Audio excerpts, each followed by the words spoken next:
Now we are going to discuss a topic that is gravitational potential, and we'll be doing gravitational potential due to point mass, ring, disk, hollow spherical shell, and then obviously the solid sphere, right? So what do you mean by gravitational potential? There is a point mass capital M, okay? There was nothing here except this mass capital M, right? A point mass m naught is equal to 1 kg was at infinity. That means it was outside the field of capital M, right? The work done in bringing m naught from infinity to this point without acceleration is called gravitational potential at point P due to capital M. So the formula is minus Gm by R, and it is a scalar quantity, right? So what is gravitational potential? Gravitational potential at a point is defined as the work done in bringing a point mass m naught from infinity to a particular point, right? Okay. Right. Now this is actually the value of gravitational potential due to a point mass. This is the value of gravitational potential due to a point mass, dear students, okay? So when you have system of point masses, then okay, let us do a simple question.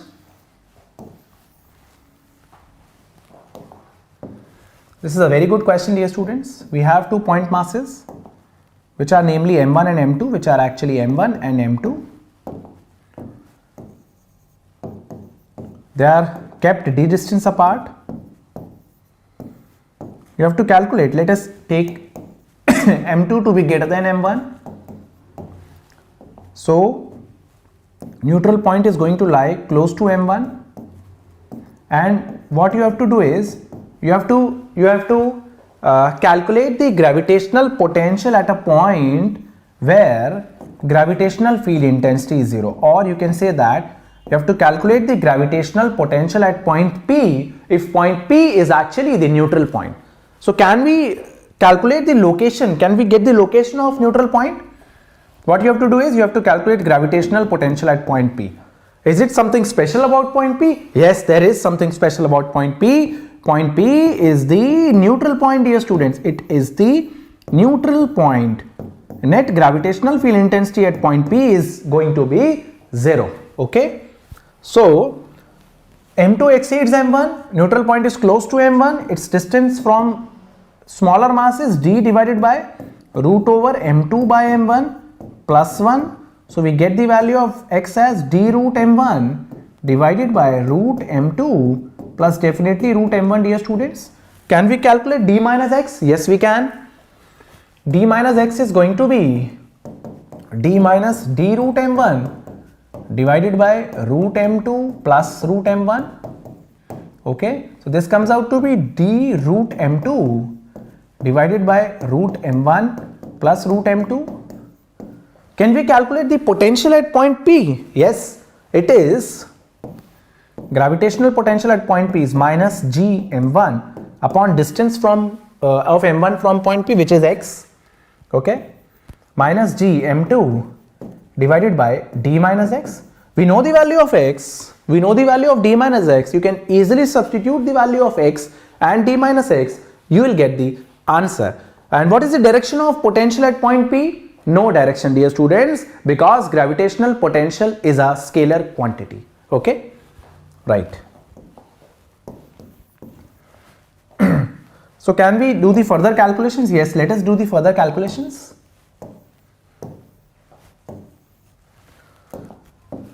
So okay,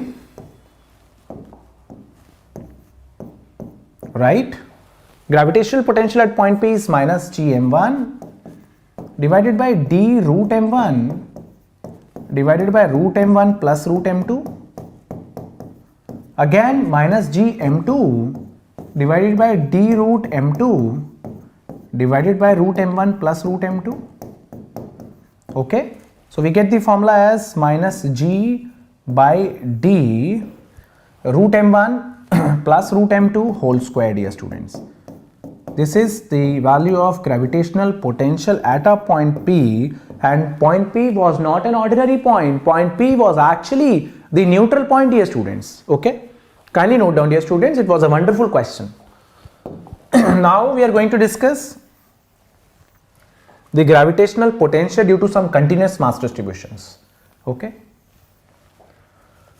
gravitational potential due to some continuous mass distributions. Obviously, we are going to discuss the analogy between electrostatics and gravitation.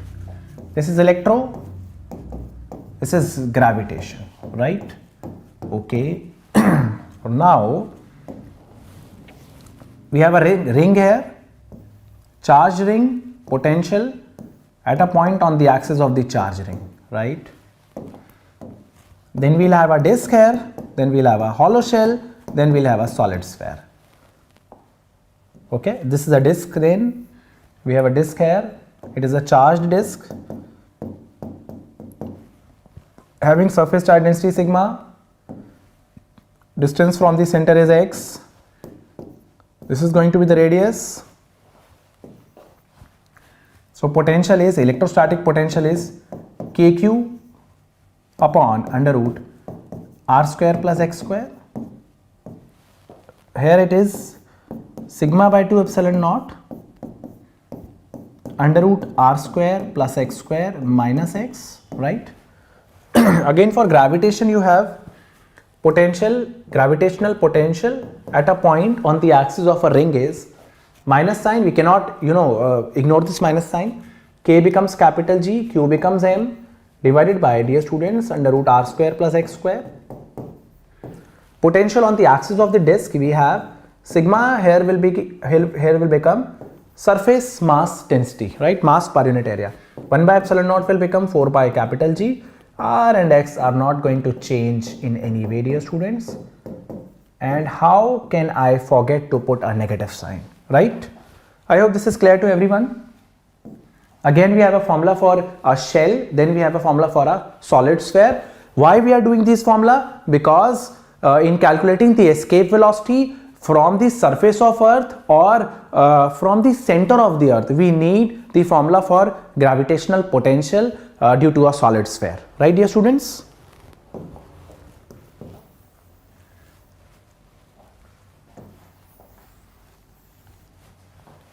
Next we have a hollow charge spherical shell. Lastly, we'll be having a solid sphere.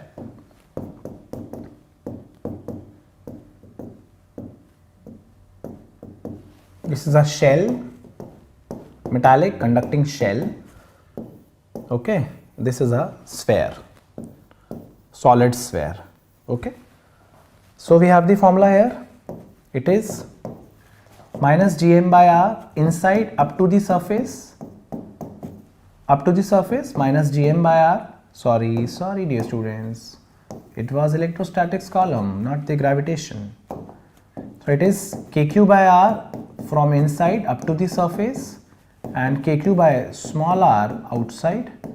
For gravitation you will have minus gm by r from inside up to the surface minus gm by r outside. Graph is going to be like this. Shell inside, it is constant inside, varies with 1 by r after that, right, dear students? Okay, do we have a potential for solid sphere? Yes, we have. It is it is kq by capital R 3 by 2 minus 1 by 2 small r square by capital R square for inside up to the surface, right? kq by capital R at the surface and kq by small r outside. I hope this is visible to everyone, right? So can we have it for solid sphere in case of gravitation? Yes, we have it. It is k becomes with negative sign, k becomes g m by r 3 by 2 minus 1 by 2 small r square by capital R square, right? Inside up to the surface, right? Minus gm by r outside, sorry, at the surface, and minus gm by small r outside, dear students, right? So we have the same formula, we have the same analogous formula for gravitation, okay? Right. Can we draw the graph? Yes, we can. See, when you put the value of small r to be 0, you get 3 by 2 kq by r. So value is 3 by 2 kq by r at the surface, then it varies like this. Same graph can be plotted for the gravitation also, but it should be inverted, right? It should be from here, because we have a negative sign everywhere, right, dear students? Kindly note down.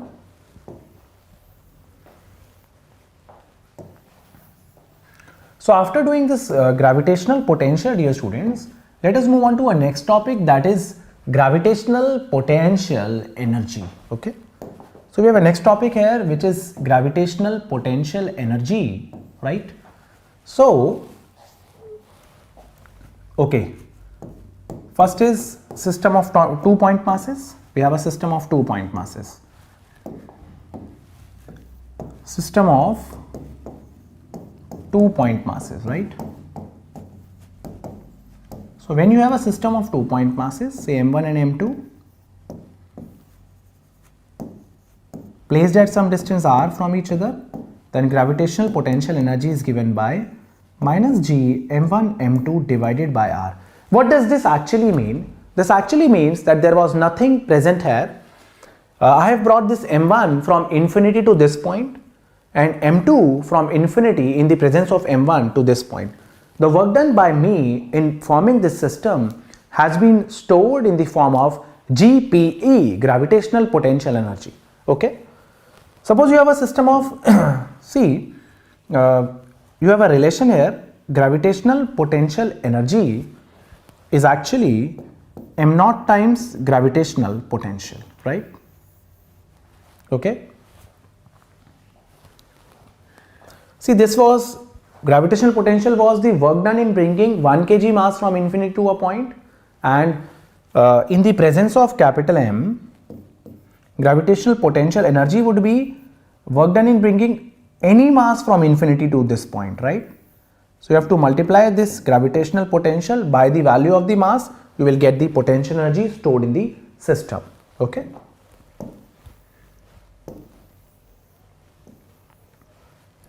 So when you have a system of 3 point masses, how do we calculate, dear students? Suppose you have a system of 3 point masses.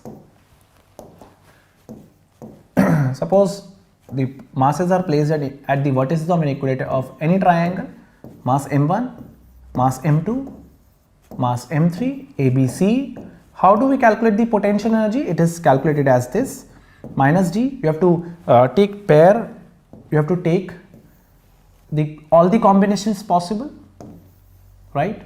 Number of pairs are actually, we have a formula for number of pairs, that is n minus 1 divided by 2. When you have 3 point masses, 3 minus 1 by 2 becomes 3 pairs.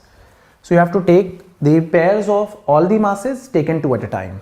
So it is minus g m1 m2 divided by AB, minus g m1 m3 divided by AC, again minus g m2 m3 divided by BC, right? So when you have a square here, suppose you have a square, right? Suppose you have a square, 4 point masses, 4 point masses means 4 into 4 minus 1 by 2. That means 4 into 4 minus 1 by 2, 12 by 2, 6 pairs, okay, A, B, C, D. So the total work done in forming this system gets stored in the form of potential energy, and that potential energy is given by minus G m1 m2 by AB, minus G m1, we have 2 m2, it is m3, minus G m1 m3 by AC, minus G M1 M4 by AD. 3 more, minus G M2 M3 by BC, minus G M2 M4 by BD, and minus G M3 M4 divided by CD. Right, dear students? CD. Okay. I hope this is clear to everyone, dear students. So kindly note down.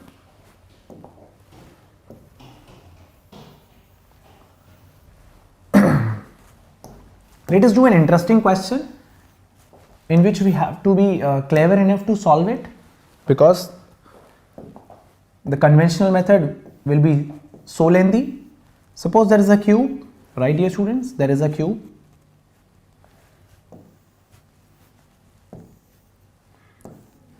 Edge length of the cube is small a, right? And the 8 point masses are kept at the vertices. 8 point masses are kept at the vertices. You have to calculate the potential energy of the system. So number of pairs are given by here. Number of pairs are actually 8 minus 1 by 2. That means 28 pairs. See, it is so lengthy question. But just keep in mind that how do we calculate the distances? See, we have 12 edges. So when you are going to calculate the potential energy, you have to consider all the pairs, pairing of all the masses. So distances can be of 3 types. One is the edge length. There are 12 edges, right? There are 12 edges. 12 edges, right? There are, the 12 distances can be phase diagonals, because there are 6 faces and 2 diagonals on each face. 12 phase diagonals. You must have learned this in solid state, right? Phase diagonals, and 4 body diagonals, 3-dimensional diagonals of length root 3a. 4 body diagonals. I suppose this is clear to everyone. This is how we calculate 28 pairs. 12 edges, 12 phase diagonals, 4 body diagonals, right? These are called body diagonals, 3-dimensional diagonals, right? Diagonals in space. So 12 pairs, minus sign is common. 12 pairs in which the distance between the masses is a. 12 pairs in which the distance between the masses is actually length of the phase diagonal root 2a. 4 pairs in which the distance between the masses is actually root 3a, that is equal to the body diagonal. Right, dear students? I hope this is clear to everyone. Okay, this was a nice question. Kindly note down.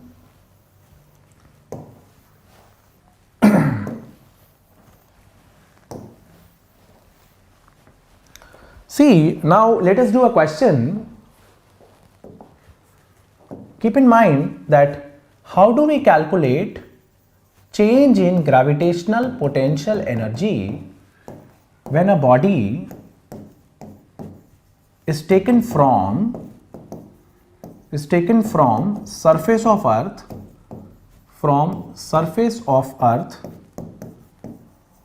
to a height h above the surface of earth.